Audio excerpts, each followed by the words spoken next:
Listo, muy bien. Muy bien, bienvenidos a todos. Aquí ya estoy compartiendo pantalla. Hoy es 11 de julio del 2021 y estamos arrancando el mes de Ab, como les mencioné. Arrancando el mes de Ab, que es el quinto mes del calendario hebreo. Este mes es un mes especial, especialmente el próximo domingo, que es el 9 de Ab. Ahí saludamos a Ian, que se despertó para la clase. Muy bien. Eh, entonces, les mencionaba, arrancamos con el quinto mes del calendario hebreo. En 8 días, que es 9 de Ab del calendario hebreo, o sea, 9 del quinto mes, es una fecha bastante especial donde recordamos que tanto el primer templo, el templo que Nabucodonosor destruyó allá alrededor del año 600 antes de Cristo, como el segundo templo en el año 70 después de Cristo, fueron destruidos en la misma fecha. Así que es una fecha muy triste. Generalmente se hace un ayuno precisamente para que el Señor, más que por nosotros, el Señor tenga misericordia, porque fue los pecados de Israel lo que provocó precisamente que el santuario y la ciudad fueran destruidas. Por lo tanto, es una señal y estaba claramente enunciado en la Torah de que iban a ser desterrados si continuaban en sus pecados, como la idolatría y otros pecados en que el pueblo había incurrido. Así que es una ocasión para reconciliarnos con nuestro Dios. Muy bien, entonces hoy estamos en números 30 al 36, ya con esto finalizamos. Vamos a centrarnos en el capítulo 35 hoy, que es el penúltimo. Vamos a hablar de un tema que ya hemos hablado anteriormente, vamos a tratar de tocar algunos otros temas adicionales en esta hora. Bienvenidas, por supuesto, todas las preguntas que ustedes tengan, las inquietudes. Si no tenemos las respuestas entre todos aquí, pues buscaremos más adelante las respuestas. Decirles que todos somos estudiantes de Torah, estamos en ese crecimiento, no nos consideramos dogmáticos, sino que la luz va creciendo. De hecho, lo que encontramos en la escritura es que a través del milenio seguiremos aprendiendo Torah y mucho más profundo de lo que conocemos hoy en día. Así que no es nuestro deber decir esta es la verdad absoluta, no es, estamos en crecimiento. Nosotros somos un grupo interdisciplinario, no pertenecientes a ninguna denominación, cuyo objetivo es estudiar Torah.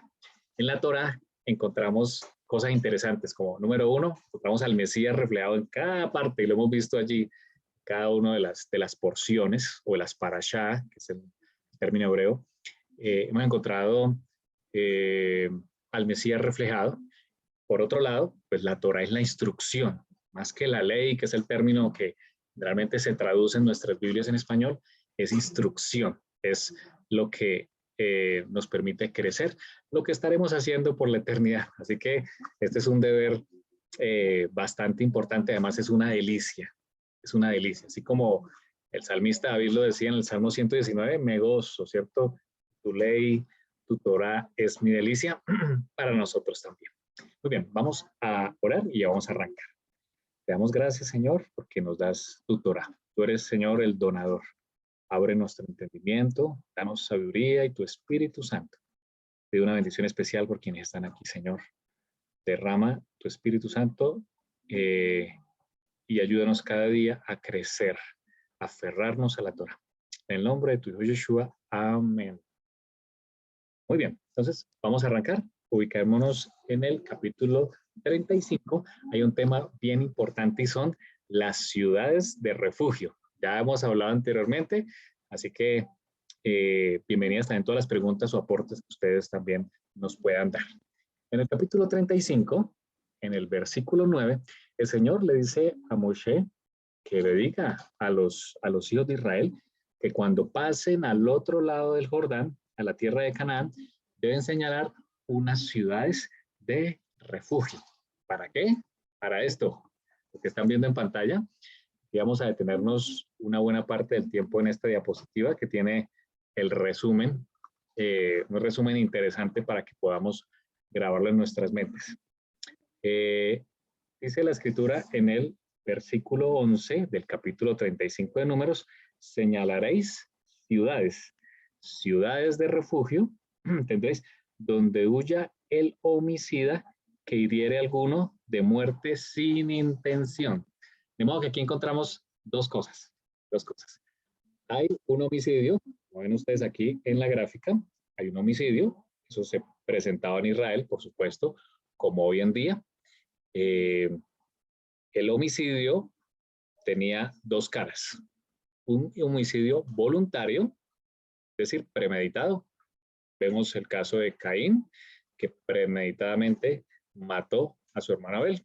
Vemos el caso de David, que pensándolo, ¿sí? Premeditadamente o voluntariamente, mató a uno de sus soldados más importantes para poderse quedar con su esposa. Y una gran cantidad de homicidios voluntarios que están en la escritura. Pero también existe el homicidio involuntario, que es precisamente el tema de la porción de hoy, donde quien mató a alguien lo hizo por error. Por ejemplo, dice la escritura, estaban dos personas talando un árbol en el campo y quizás el hacha o la cabeza del hacha de uno de ellos sale volando por error, ¿cierto? Y golpea en la cabeza a su compañero y lo mata. Por supuesto que es una muerte involuntaria. O alguien estaba sentado en la base de una escalera y quien estaba arriba cayó sobre él y lo asesinó, también se considera involuntario. Así que la Torá es tan maravillosa que trae una solución legal para ambos casos. Y hay solución. Vamos a la primera. En la primera, que es en temas voluntarios, dice la escritura, si alguien hería de muerte voluntariamente, vamos a verlo allí en los textos, había una consecuencia. Había una consecuencia natural que estaba en la Torá, y es la muerte. Es decir, si alguien mataba a otra persona voluntariamente o premeditadamente, su consecuencia para el homicida es la muerte. Veámoslos allí. Hay varios textos. El primero de ellos es Éxodo 21, capítulo 1.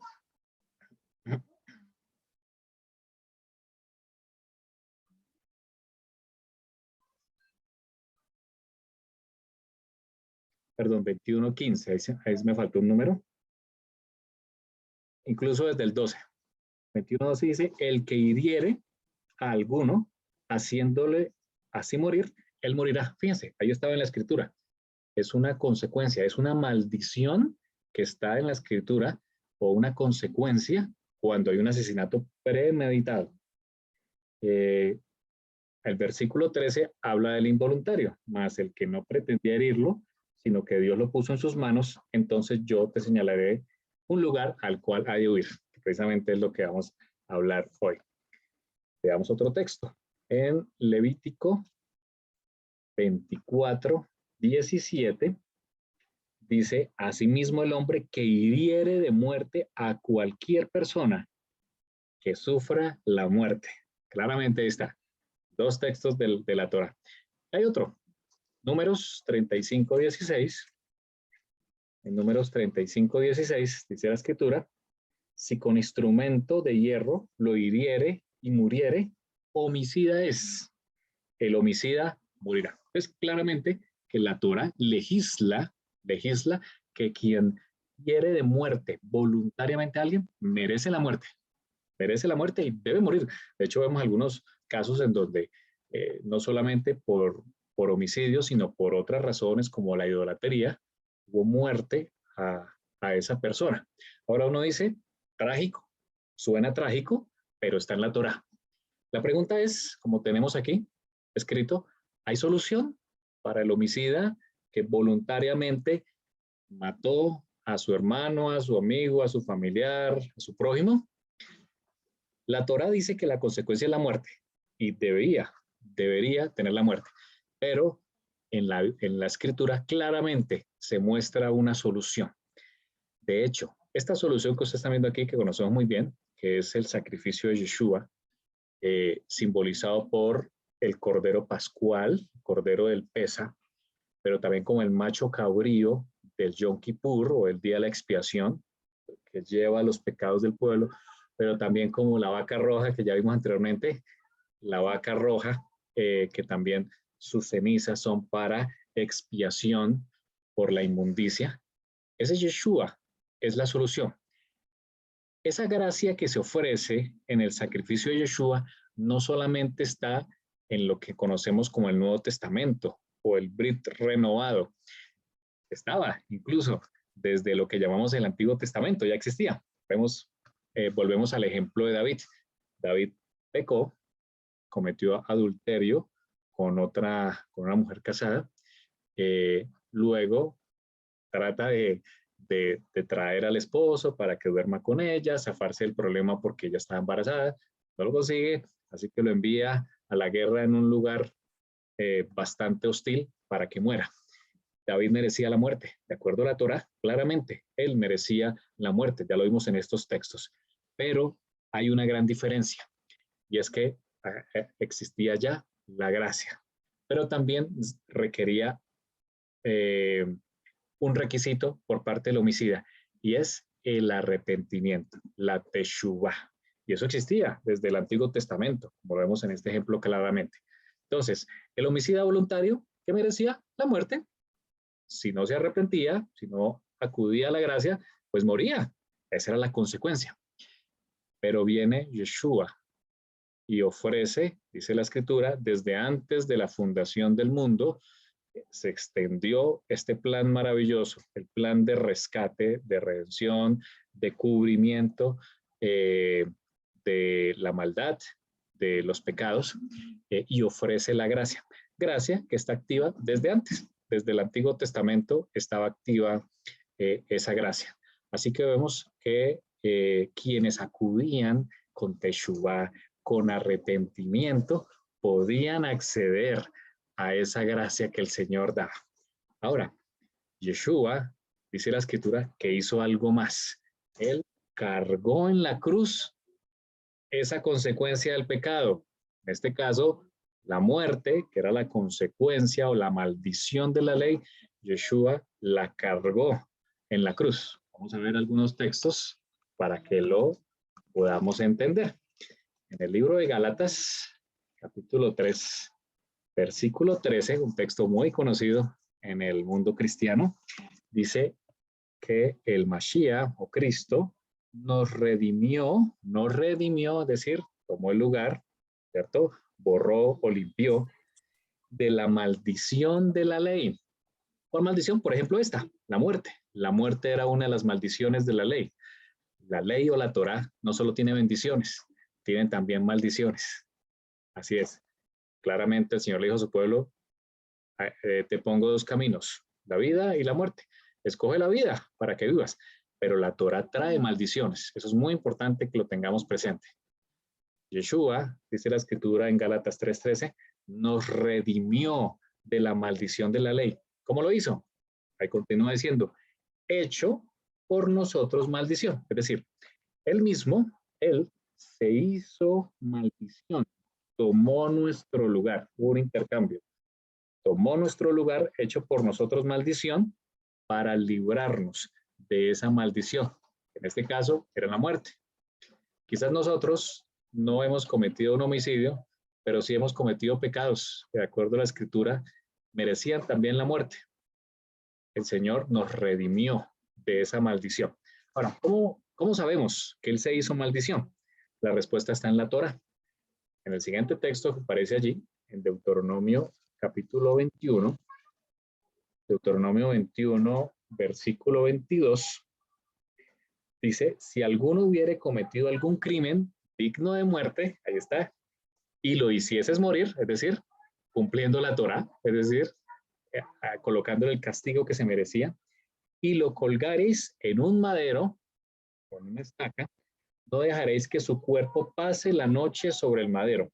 Sin falta lo enterrarás el mismo día. El mismo día debía enterrarse al que era colgado en un madero, al que Yeshua fue colgado. Porque maldito por Dios es el colgado. Es decir, todo el que era colgado se hacía maldición de acuerdo a la Torá. El que era colgado en un madero era maldito de Dios. Claramente vemos allí lo que Gálatas nos está diciendo, que Yeshua, al ser colgado en un madero, se hizo maldición. ¿Para qué? Para librarnos a nosotros de la maldición. Precioso, precioso mensaje que trae la Escritura. Termina diciendo el versículo 23, no dejaréis que su cuerpo pase la noche sobre el madero, sin falta lo enterrarás el mismo día, porque maldito por Dios es el colgado, y no contaminarás tu tierra, que Adonai tu Dios te da por heredad. Vemos allí claramente que Yeshua carga, se hace maldición al colgarse de un madero, debía hacer ese tipo de muerte de un madero, y al colgarse en un madero, se hace maldición y por lo tanto toma nuestro lugar. Es decir, quita la maldición que habría sobre nosotros. Veamos un texto más, un texto muy conocido, texto de Colosenses. Colosenses capítulo 2, versículos 13 al 15. El tercer versículo que aparece aquí. Dice la Escritura, aquí también Pablo, escribiendo a la iglesia a los colosenses, dice en el versículo 13, y a vosotros estando muertos en pecados y en la incircuncisión de vuestra carne, os dio vida juntamente con él, perdonándoos todos los pecados. Muy similar al de Gálatas, ¿cierto? Estando muertos en nuestros pecados, es decir, como la consecuencia, nos dio vida juntamente con él, momento que él también resucita, perdonándonos todos nuestros pecados. Versículo 14, muy importante, anulando, ahí está, anulando el acta de decretos que había contra nosotros, que nos era contraria, quitándola de en medio y clavándola en la cruz. Así que aquí la pregunta es, ¿qué fue lo que clavó Yeshua o Cristo en la cruz? De esto han habido muchos debates en el mundo cristiano, judío, entre otros. Algunos dicen que fue clavada la Torá. Ya no necesitamos la Torá. Bueno, entonces podemos probar, adulterar si fue clavada la Torá. Hay otras versiones que dicen que lo que fue clavado no fue la Torá, sino la llamada ley ceremonial. Un término que no aparece en la Escritura. Claramente Yeshua no anuló la ley ceremonial. ¿Por qué? Porque si anulamos la ley, lo que se llama la ley ceremonial, que es todos los oficios del templo, estaríamos anulando la función de Yeshua en el cielo. Sabemos, ya lo hemos estudiado anteriormente, de acuerdo a Hebreos, que Yeshua es sumo sacerdote, es decir, estamos en la era del sumo sacerdote Yeshua.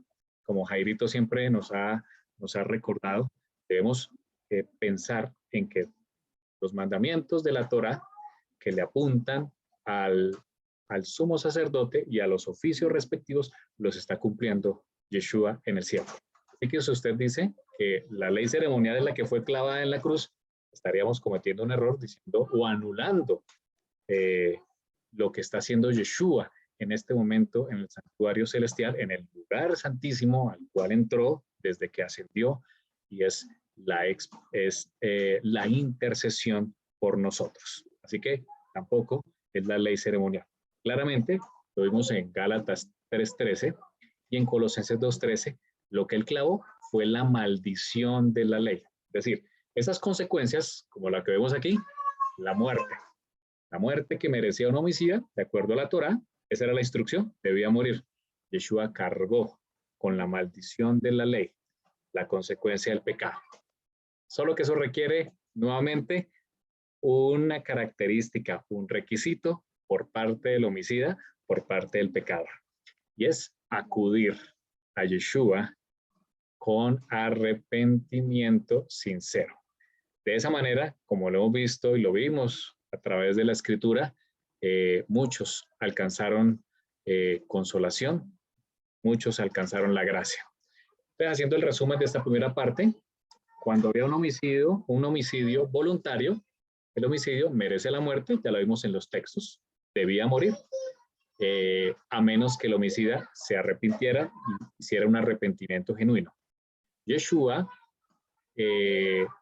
completó a través de la cruz y se hizo maldición por nosotros, cargando o haciéndose maldición para quitarnos la maldición.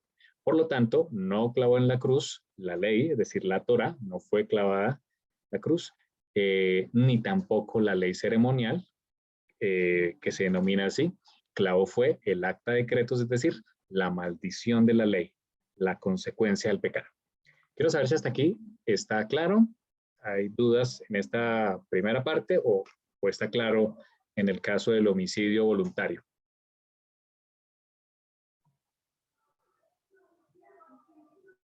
Está claro, pero tengo una pregunta.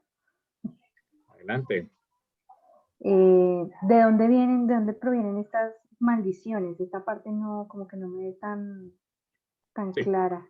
sí, la leímos aquí. En estos 3 textos, esos son 3 ejemplos. Cuando dice que el homicida debía morir, lo que leímos en Éxodo, Levítico y Números, esa es una de las maldiciones.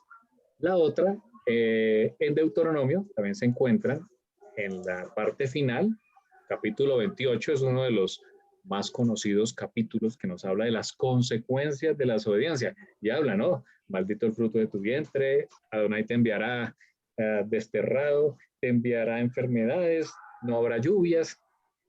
Las consecuencias del pecado o las maldiciones de la ley están claramente escritas también allí.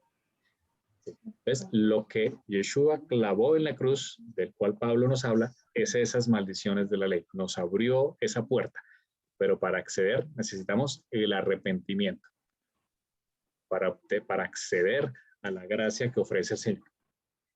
No sé si ahí te contesté. Sí, señor. Okay. Gracias. Bueno, muy bien. Y por otro lado está el... Tengo una pregunta, Mao. Sí, adelante. Pues como lo acabas de decir, el arrepentimiento es uno solo, es decir, el arrepentimiento cuando es sincero, lo que tú dices, entonces uno puede obtener la gracia de Dios cuando se arrepiente sinceramente y es genuino. Sí. Entonces los pecados como que aparentemente no hay diferencia, es decir, pues en la tierra todos pecamos y de golpe consideramos que es mayor pecador, no sé, una persona que atenta con niños y los mata, y bueno, Pablo Escobar, bueno, todos esos como asesinos a sueldo. Y uno dice, si ellos se arrepienten genuinamente y sinceramente, van a recibir también la gracia de Dios y el perdón y van a estar con él. Y una persona que pues sí, también pecó, pero que uno aquí humanamente lo clasifica como que menos grave, como que fue menos grave el pecado, pero entonces es como eso, es decir, uno de alguna manera, si logra el arrepentimiento sincero y genuino, recibe la gracia, igual que una persona que hizo tanto daño en el mundo y va a tener en la vida eterna la misma condición que una persona que en teoría hizo menos daño. Sí, sí, sí, así es. ¿No? Pensemos en el ladrón en la cruz. El ladrón en la cruz, no sabemos, quizás durante toda su vida hizo maldades, no sabemos cuántas, pero tuvo un arrepentimiento sincero allí en la cruz y el Señor le perdonó y le dio la promesa de que estaría con él. Hay un tema importante que acabas de mencionar, hay una variante, ¿sí? Es decir, si el pecador va al Señor arrepentido, por supuesto que puede acceder a la gracia.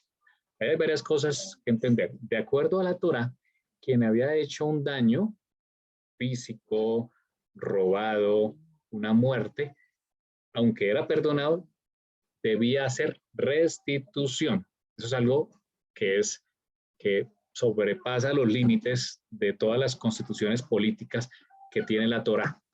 Y es que la persona debía hacer restitución. ¿Recuerdan cuando hablamos de los mishpatim o de las leyes civiles? Si una persona robaba, él debía restituir. Si no tenía con qué pagar, se debía hacer esclavo de quien le robó y pagar, siendo esclavo, pagar con el tiempo lo que había dañado. Es decir, el que había cometido ese error, en el caso, por ejemplo, un robo, debía hacerse esclavo si no tenía con qué pagar, con qué restituir, de acuerdo a con la que Torah indicara, Entonces debía trabajar para esa persona hasta poder pagar o resarcir el daño que había hecho. Por eso es que en la Biblia encontramos las leyes, las famosas leyes de los siervos o de los esclavos, que mucha gente dice, uy, no, ¿cómo así que la Biblia habla de esclavitud en esta época? No, es que tenía un propósito, era un propósito educativo, que la persona que estaba restituyendo se iba reformando, porque quien lo acogía como esclavo tenía la obligación también de enseñarle Torah, así que era un beneficio mutuo, pero el que hizo un daño debía pagarlo, debía pagarlo. De hecho, en esas leyes de los mishpatim o las leyes civiles, Éxodo 21 claramente dice, ojo por ojo, diente por diente, mano por mano, pie por pie. Esto es un mandamiento que generalmente se ha entendido como una venganza, ¿sí? Generalmente se entiende que es una venganza y es muy conocido a nivel mundial, ¿no? Ojo por ojo, diente por diente. Pero si usted mira el contexto de Éxodo 21, está hablando de restitución, de que si usted tomó una oveja, tiene que entregarla. Si hizo daño, tiene que restituir, pagar. Es decir, la Torá tenía la función también de restituir a la persona, no solamente encarcelarla, como sucede hoy en nuestras constituciones, sino también hacer restitución del pecador. Si estaba dispuesto, ¿no? Estaba dispuesto a hacerlo y a acogerse a las normas. ¿Sí te contesté ahí? Sí, Mahoma, muchas gracias, perfecto. Perfecto, muy bien. Entonces vamos para el involuntario. En caso de que una persona hubiera cometido un homicidio, porque esto es un mandamiento de homicidio, un homicidio involuntario, ya lo vimos, eso puede pasar, ¿no? Vimos el ejemplo en Salomón, cuando le llegan dos mujeres, una de ellas por error de noche espichó a su bebé y lo mató. Eso es un pecado involuntario y muchos otros que pueden existir. Él tenía una solución, es decir, no era de una vez afrentado, él tenía una salida. Había una salida, había un proceso que hacer, por supuesto, para demostrar su inocencia. Fíjense lo hermoso y lo equilibrada que es la Torá, lo justa, eso es lo que más me impresiona la Torá, lo justa que es, porque siempre trata de buscar la mejor solución, la solución más justa en cada uno de los casos. Entonces, en el caso de una persona que hubiera cometido homicidio involuntario, dice la escritura, volvamos a Números 35, podía huir a una ciudad de refugio. Dice el versículo 11, que os señalaréis ciudades de refugio tendréis, donde huya el homicida e hiriere a alguno de muerte sin intención. Ahora, ¿qué pasaba aquí? Cuando el familiar, el llamado el vengador de la sangre, así se le llamaba al familiar encargado de hacer justicia, es decir, de cumplir este mandamiento, cuando él se daba cuenta que había habido una muerte, pues él se ponía en marcha para matar al asesino. Era la ley. Por eso el asesino debía correr con todas sus fuerzas y huir hacia una de esas 6 ciudades de refugio para poder encontrar lo que llamaríamos hoy un asilo político. Él iba a huir porque allí podía haber una solución, un asilo político, ya lo vamos a ver. En ese asilo político, vamos a ver los detalles, él debía enfrentar un juicio, no iba simplemente allá y ya se salvó si llegó a la ciudad, no. Los ancianos lo recibían, como lo vemos aquí en la imagen, escuchaban el caso, lo escoltaban para que fuera un juicio justo, con más de 2 testigos, como la Torá lo enseña, y si realmente se encontraba a través de todas las pruebas que fue un homicidio involuntario, ellos mismos lo escoltaban nuevamente hasta la ciudad de refugio y él, si era declarado inocente, como vemos aquí, debía vivir en la ciudad de refugio, no podía salir. Si él salía, el vengador de la sangre, o sea, el familiar del que murió, podía asesinarlo.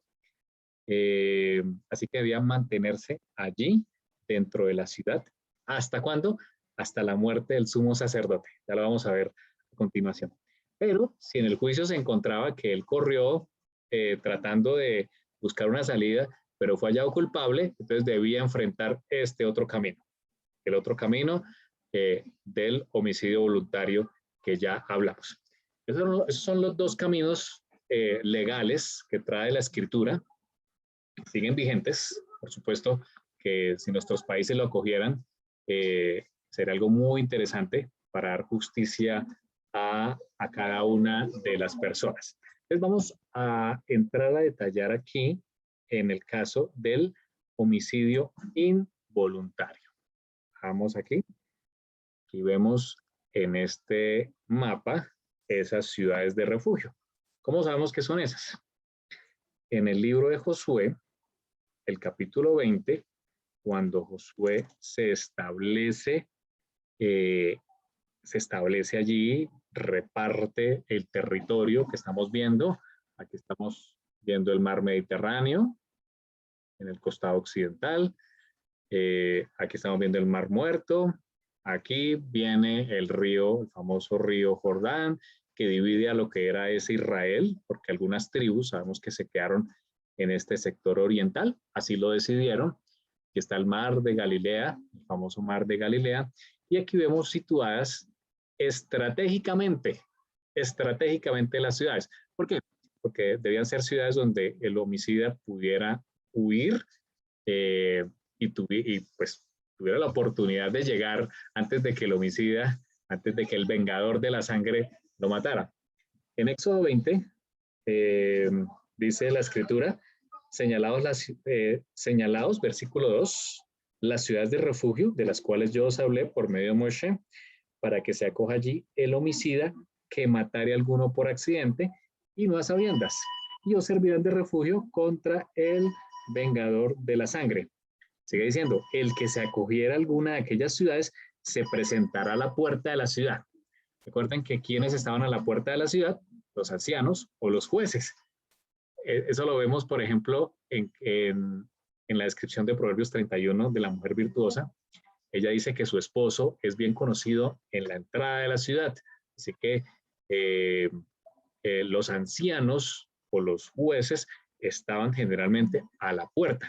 Y en el caso de la ciudad de refugio, pues cómo ver, porque era muy probable que llegara alguna persona buscando misericordia, buscando asilo político.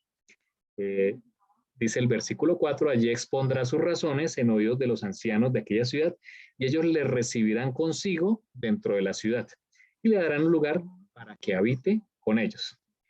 Versículo 5, si el vengador de la sangre les siguiere, no entregarán en su mano al homicida, por cuanto hirió a su prójimo por accidente, y no tuvo con él ninguna enemistad antes. Y quedará en aquella ciudad hasta que comparezca en juicio delante de la congregación y hasta la muerte del que fuere sumo sacerdote en aquel tiempo. Entonces el homicida podrá volver a la ciudad, a su casa y a la ciudad de donde huyó. Así era. Fíjense las ciudades que señalaron, allá aparecen, está Cedes, allá en Galilea, en la parte norte, estaba la primera, Quedes o Cedes. En el monte Neftalí está Siquem, que la vemos en la mitad, y Kiriat Arba, es decir, Hebrón, en el monte de Judá, es decir, está en la zona de Judá, en el sur, estaba Hebrón, que era una de las ciudades de refugio.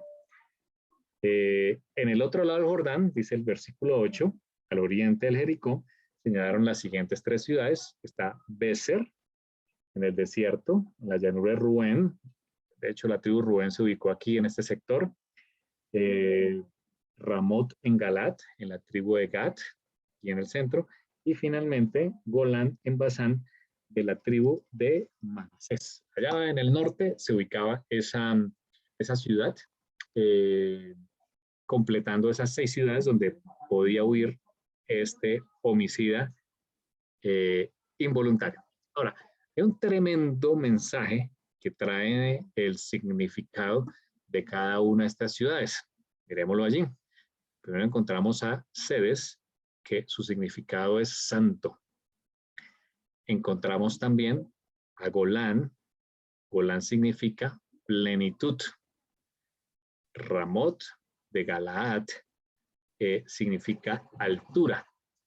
Y encontramos aquí también en la parte sur encontramos Siquem, que significa hombro, Beser, que significa fortaleza, y Hebrón, que significa amigo. Hay un tremendo significado allí en los significados o en el significado que tiene cada una de estas ciudades, donde encontramos claramente en las ciudades que están hacia el norte, Cedes, Golán y Ramot de Galaad, tres atributos divinos propios del Señor, propios de su carácter general, como es en el caso de Quedes, dice la escritura, significa santo. Encontramos, por ejemplo, en Apocalipsis 4:8, en esa escena de la adoración celestial, los cuatro seres vivientes, que tenían cada uno 6 alas, estaban llenos por dentro de ojos. Fíjense que no cesan de decir, santo, santo, santo es el Señor, Dios Todopoderoso. Aquí encontramos una característica en esa primera ciudad del norte de la plenitud, de la santidad del Señor. Es digamos, la característica más importante. La ciudad que está más hacia el norte nos muestra la santidad del Señor. La segunda ciudad es Golán, nos habla de la plenitud. Pablo nos habla en Colosenses acerca de la plenitud en Colosenses capítulo 2, versículo 9, cuando dice que en él, hablando de Yeshua, habita corporalmente toda la plenitud de la deidad, es decir, completo, completo. Entonces aquí Golán nos habla de esa plenitud de la deidad que habitaba en el Mesías. Y hay una tercera característica del Dios Todopoderoso, él en su carácter, y es Ramot, que significa altura. Vemos claramente en el Salmo 97:7, dice,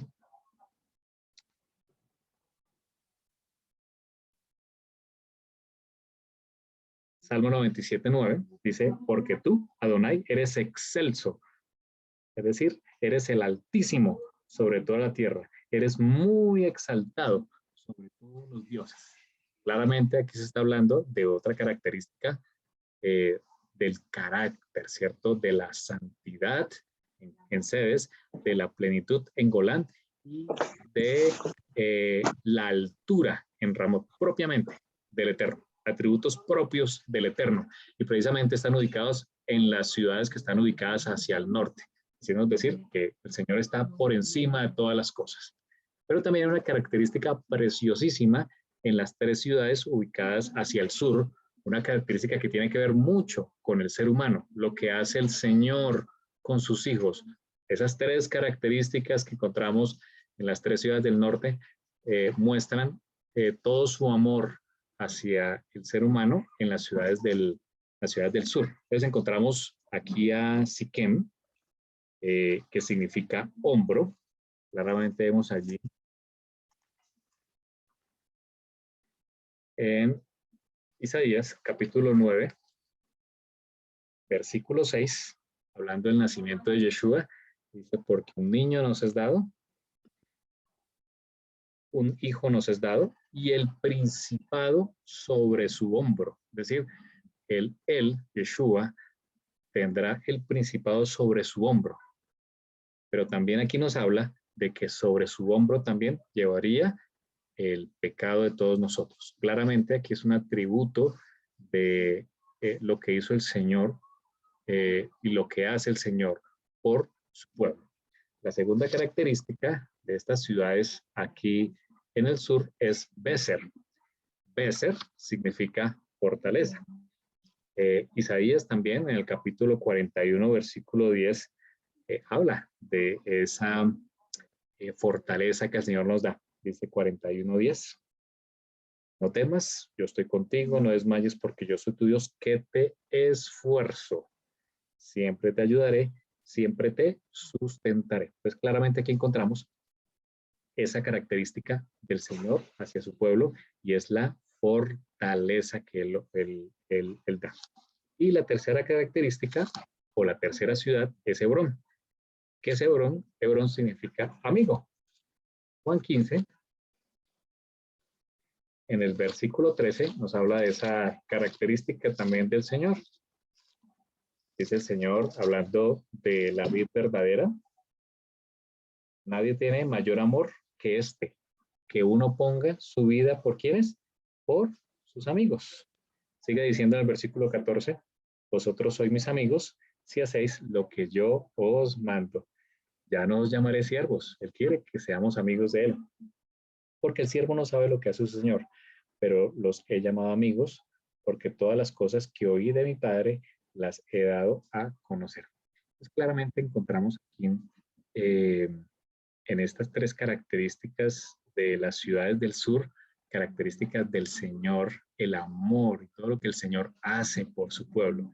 Él es nuestro hombro, quien llevó nuestros pecados, pero también quien nos sostiene. Béser, Él es nuestra fortaleza.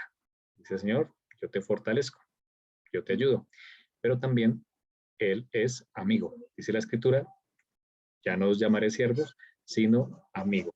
Así que vemos claramente aquí esas tres características preciosas que aparecen en las ciudades del sur de lo que el Señor quiere, o lo que el Señor está dispuesto a todo lo que ha desplegado para ayudar.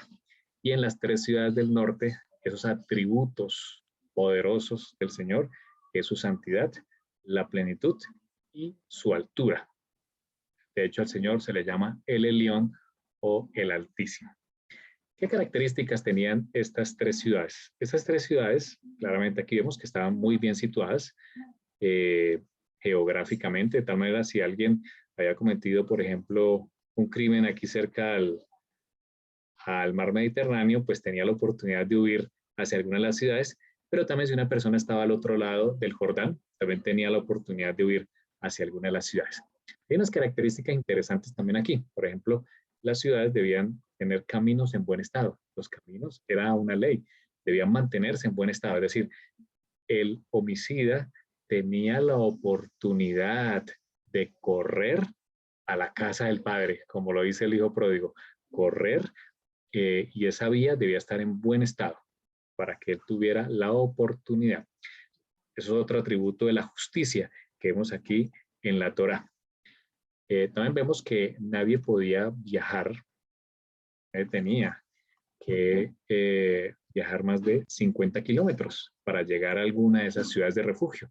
Estaban cercanas, estaban cerca de ellos, esas 6 ciudades elegidas.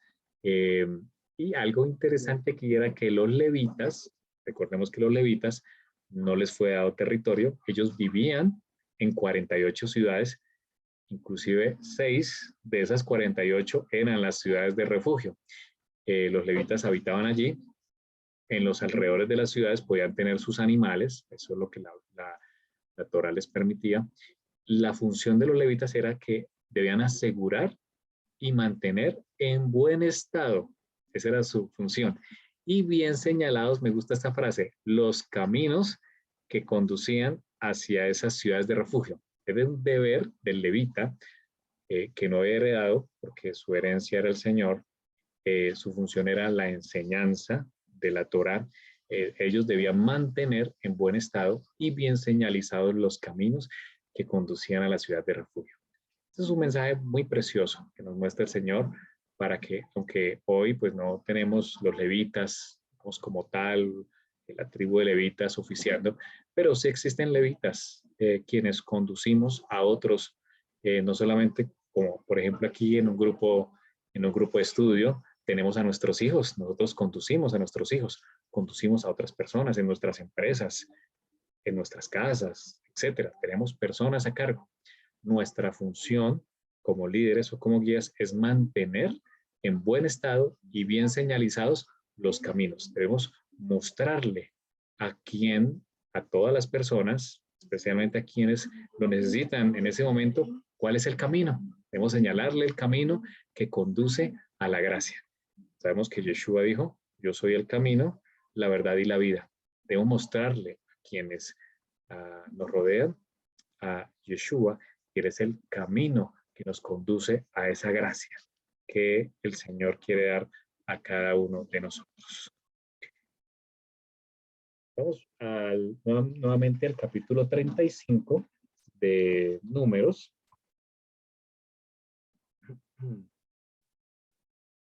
allí se da el mandamiento de las 6 ciudades. El versículo 16 claramente dice que si con instrumento de hierro asesinase a una persona, él mismo debía ser asesinado. Allí habla acerca de algunos de los ejemplos, habla del vengador de la sangre. Vamos al versículo 25 ya para finalizar. Dice que la congregación librará al homicida de mano del vengador de la sangre, y la congregación lo hará volver a su ciudad de refugio, en la cual se había refugiado, y morará en ella ¿hasta cuándo? Hasta que muera el sumo sacerdote, el cual fue ungido con el aceite santo. Claramente aquí vemos que era hasta la muerte del sumo sacerdote que el homicida hasta ese momento podía salir libre de la ciudad de refugio.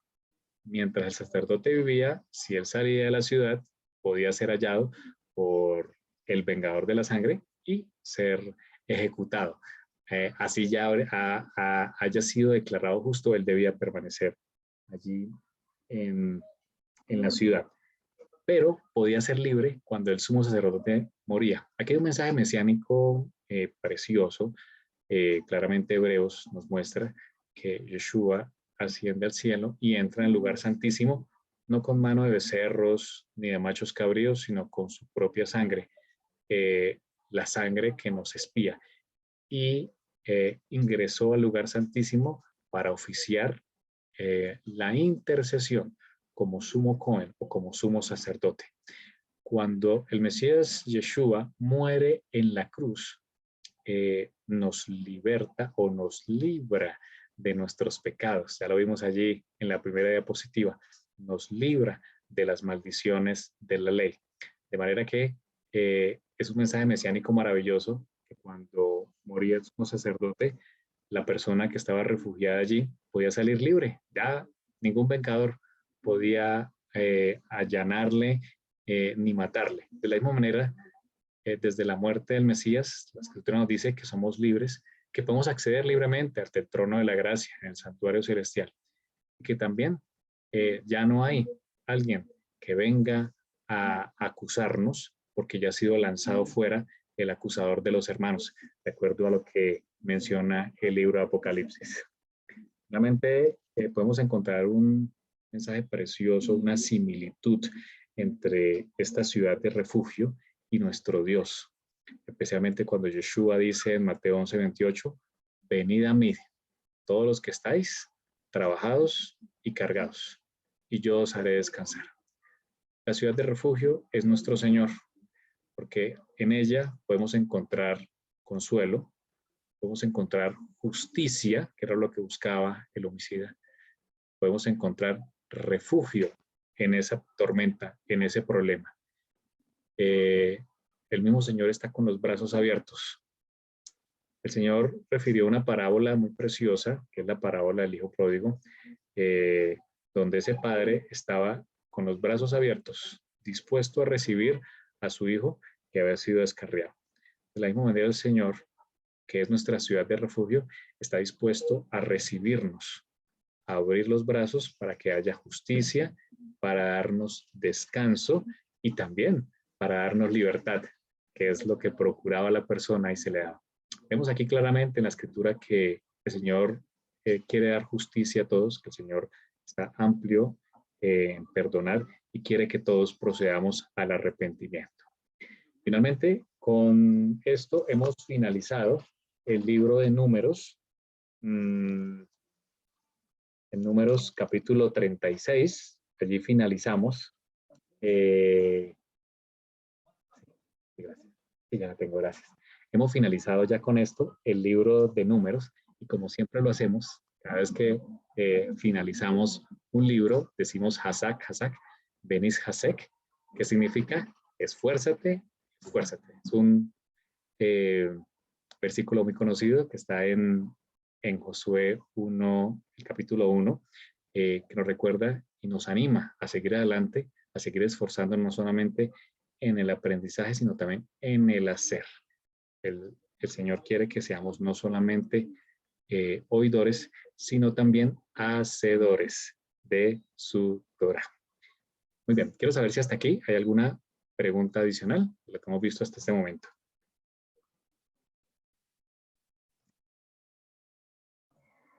Muy claro por el momento. Ok. Yo Ok. tengo una pregunta, mamá. Adelante, Nata. Bueno, ahorita que decías que cuando bueno, alguien se arrepentía y tenía que redimir, y pensé nuevamente en el ladrón en la cruz, porque aunque él se arrepintió, no tuvo oportunidad de redimir. De restituir, sí. Entonces, de restituir, perdón, sí, de restituirse. Sí. En ese caso, bueno, porque pues no creo que vaya a haber esclavos en el cielo, ¿verdad? Ujú. Entonces, ahí, ¿cómo quedaría esa parte? Sí, pues efectivamente, sí, efectivamente no tuvo ocasión de hacer restitución, pero sí evidentemente, de acuerdo a la escritura, él alcanza el perdón y la salvación. Sí, lastimosamente pues no tiene el tiempo de hacerlo, pero pues eso no elimina la salvación a través del arrepentimiento que ha adquirido. Sí, ¿no? Porque la salvación en Cristo, la provisión es completa, no tenemos nosotros que hacer nada. Sí, tal cual, sí. Sí, como siempre damos el ejemplo, Israel fue libertado de Egipto sin que Israel hiciera nada. Israel estaba esclavo, el Señor con mano fuerte y poderosa lo saca de Egipto sin que Israel lo mereciese y sin que Israel hiciese nada. De la salvación claramente ahí nos muestra que es gratuita, como lo muestra también Pablo. Pero el Señor lo lleva después hacia el Sinaí para entregarle la carta de amor a su novia, o en este caso la Torá, donde el Señor le insta a que lo haga, es decir, que obedezca por amor, no por nada más, solo por amor, en respuesta a todo lo que el Señor ha hecho. Así es, Nata. Ok, gracias. Bueno, perfecto. Bueno, entonces, de esta manera hemos finalizado. Vamos a hacer en este momento una oración y pasamos a comentarios adicionales o preguntas adicionales a la porción estudiada del día de hoy. Vamos a orar. Le damos gracias, Señor, porque eres maravilloso, porque nos das tu Torah, una Torah de verdad. Queremos, Señor, ser hacedores y no solo oidores. Enséñanos, Señor, la justicia, tal cual como aparece en tu Torah. Queremos ser misericordiosos, Señor, y te alabamos porque podemos acceder ante el trono en libertad. Y gracias al sacrificio del Mesías Yeshua, poder acceder y poder tener libertad de nuestros pecados. Te alabamos. Te damos gracias por todas tus bendiciones y por toda tu Torah. En el nombre de tu Hijo Yeshua. Amén. Amén. Muy bien. Muy bien. Quiero saber si hay inquietudes adicionales y darle las gracias a todos los que están aquí conectados.